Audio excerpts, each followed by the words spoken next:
கர்த்தருடைய நாமம் மகிமைப்படுவதாக. இந்த புதிய நாளுக்காய் கர்த்தரை நன்றியோடு ஸ்தோத்திரிக்கிறேன். இந்த புதிய நாளின் தியானத்துக்காய் எடுத்துக்கொண்ட வசனம் 2 கொரிந்தியர் 2வது அதிகாரம் 14வது வசனம்.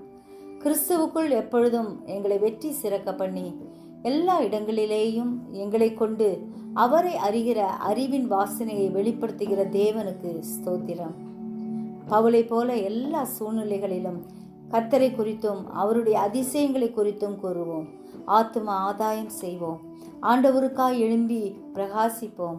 சுவிசேஷ சேவையை ஒழுங்காய் செய்வோம். நம்முடைய ஊழியத்தை நிறைவேற்றுவோம். பின்மாற்றத்தில் போகும் மக்களுக்காய் பாரத்தோடு ஜெபிப்போம். கர்த்தரை அறிகிற அறிவின் வாசனை நம் மூலம் வெளிப்படும்படியாய் நம்மை பூரணமாய் ஒப்பு கொடுப்போம். ஜெபிப்போமா? ஜீவிக்கிறதான் நல்ல இயேசுவே, இந்த அருமையான நாளுக்காய் நன்றியோடு ஸ்தோத்திரிக்கிறோம் ஐயா.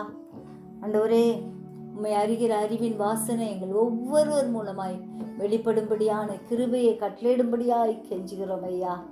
நீர் ஜெயம் கொடுக்கிற கிறிஸ்துவாய் இருக்கிறபடியால் உமக்கு நன்றி செலுத்துகிறோம் ஆண்டவரே.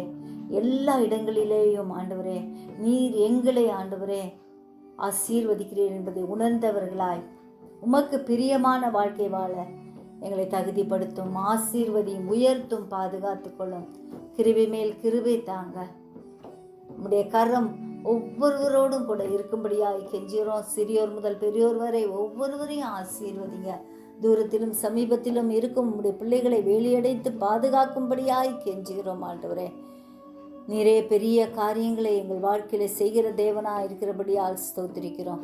இந்த புதிய வருடத்திலும் கர்த்தர் எங்களோடு கூட இருந்து நீர் என்னென்ன ஆண்டவரே எங்கள் மூலமாய் செய்ய சித்தம் கொண்டிருக்கிறோம், உடைய சித்தம் மட்டும் நிறைவேற ஒப்பு கொடுக்கிறோம். இயேசுவின் மூலம் ஜெபங்கேளும் பிதாவே, ஆமென்.